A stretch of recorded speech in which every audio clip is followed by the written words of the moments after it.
Hello everyone, welcome to all of you at your own YouTube channel Physics Math Solution. Today we discuss our next topic of the chapter Light of the Science, that is power of a lens.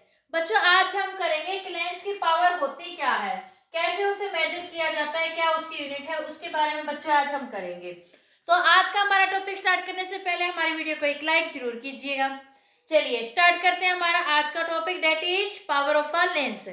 First of all आपको पता है जो concave lens और convex lens होता है इनका क्या usage होता है। ये क्या करते हैं, रेज को डाइवर्ज और कन्वर्ज करने का काम होता है। डेट इज कनकेव लेंस क्या करता है, कन्वर्जिंग का काम करता है, और जो कनकेव होता है वो क्या करता है, डाइवर्जिंग का काम करता है। ओके, जो कन्वेक्स का कन्वर्जिंग का और डाइवर्जिंग का कनकेव का काम होता है, इसी को मेजर जो करना होता है, इसी की जो मेजरमेंट होती है वो पावर कहलाती है किसी भी लेंस की। यानी कि पावर क्या है, एक तरह से पावर वो है जो कन्वर्जिंग को और डाइवर्जिंग को मेजर करता है, अभी इसने कितना कन्वर्ज किया है और कितना डाइवर्ज किया है। ओवरऑल हम ये कह सकते हैं जो कन्वर्जिंग और डाइवर्जिंग होते हैं, ये आप लोगों को भी पता है किस पर डिपेंड करती है, फोकल लेंथ पर, उसकी फोकल लेंथ कितनी है।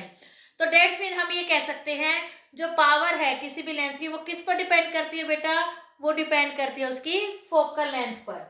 किस पर डिपेंड करती है बेटा, फोकल लेंथ पर। लेकिन वो पावर फोकल लेंथ पर कैसे डिपेंड करती है, तो पावर होती है बेटा, पावर को हम पी से रिप्रेजेंट करते हैं, और फोकल लेंथ पर कैसे डिपेंड करेगी, ये इसके 1/f होती है।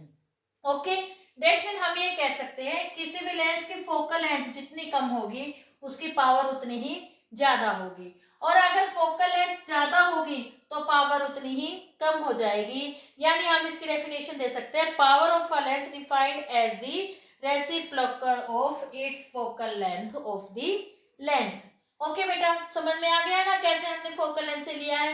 क्यों, क्योंकि पावर जो होता है वो कन्वर्जिंग और डाइवर्जिंग को मेजर करता है, और कन्वर्जिंग और डाइवर्जिंग कितना हुआ है कितना नहीं हुआ वो किससे मेजर किया जाएगा, वो उसकी फोकल लेंथ से किया जाएगा। ओके बेटा, अब हमें करना है इसकी यूनिट। यूनिट क्या होती है बेटा, इसकी यूनिट होती है डायोप्टर।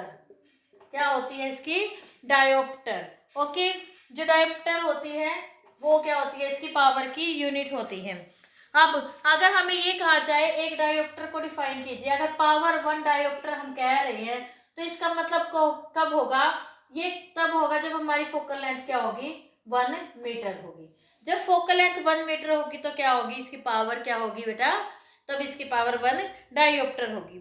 चलिए इसको समझने के लिए हम एक छोटा सा न्यूमेरिकल और करते हैं बेटा। एक convex lens of focal length 10 centimetre, एक कन्वेक्स लेंस की बेटा फोकल लेंथ कितनी है, 10 सेंटीमीटर है। ओके, और आपको पता है जो कन्वेक्स लेंस होता है उसके केस में फोकल लेंथ पॉजिटिव होती है। Okay, what is it's power, आपको क्या निकालनी है, इसकी पावर निकालनी है। पहले आप ध्यान कीजिए, जब मैंने आपको 1 डायोप्टर की डेफिनेशन बताई थी उसमें क्या कहा था, फोकल लेंथ 1 मीटर होनी चाहिए, लेकिन ये तो सेंटीमीटर में। फर्स्ट ऑफ ऑल आप इसको मीटर में बनाएंगे, 1 मीटर में कितना होता है बेटा, 100 सेंटीमीटर होता है, तो हम क्या करेंगे, इसको 100 से डिवाइड कर देंगे। डेट्स मीन ये किसके बराबर आ जाएगा, 0.1 मीटर। ओके बेटा, ये बात समझ में आ गई। तो अब आप पावर निकाल लीजिए। पावर का फॉर्मूला आपको पता है 1/f। 1/f का मतलब क्या है, 1/0.1, यानी कि अगर हम इसको खोलते हैं तो ये क्या बन जाएगा, 10/1, यानी P किसके बराबर आ गया बेटा, 10 डायोप्टर। ओके, आई होप बच्चों आप लोगों को आज का हमारा ये टॉपिक समझ में आ गया होगा। लेकिन बेटा मैं इसमें एक बात और बता देती हूँ, अगर अब आपके मन में एक बात होगी तो एक ही पावर है, अगर बाई चांस बहुत से स्पेक्स में क्या होता है बेटा, एक साथ 2-2, 3-3 पावर के लेंसेज यूज किए जाते हैं, जिनको यूं लगा लीजिए कि ज़्यादा डिफेक्ट होता है, मोस्टली लेंसेज इन्हीं में यूज करते हैं स्पेक्स में।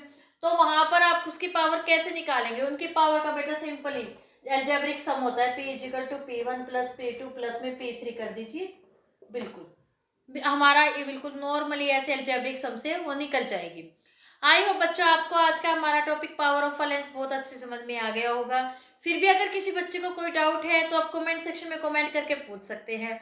और अगर आपको आज का हमारा ये टॉपिक अच्छे से समझ में आ गया हो तो, और बेटा एक बात और, ये हमारे लाइट चैप्टर का लास्ट टॉपिक है, और आई होप आपको समझ भी आ गया। अगर नहीं समझ में आया फिर भी आप लोग कमेंट सेक्शन में कमेंट करके पूछ सकते हैं। और अगर आपको आज का हमारा टॉपिक अच्छे से समझ में आ गया, हमारी वीडियो अच्छी लगी, तो हमारी वीडियो को एक लाइक जरूर कीजिएगा, और उसे शेयर करना ना भूले, सब्सक्राइब जरूर कीजिए, और बेल आइकन जरूर दबाना बेटा, ताकि आपको हमारे आने वाले नेक्स्ट वीडियोज के नोटिफिकेशन मिलते रहे। तब तक के लिए बच्चों good bye and take care. Thank you so much बच्चों।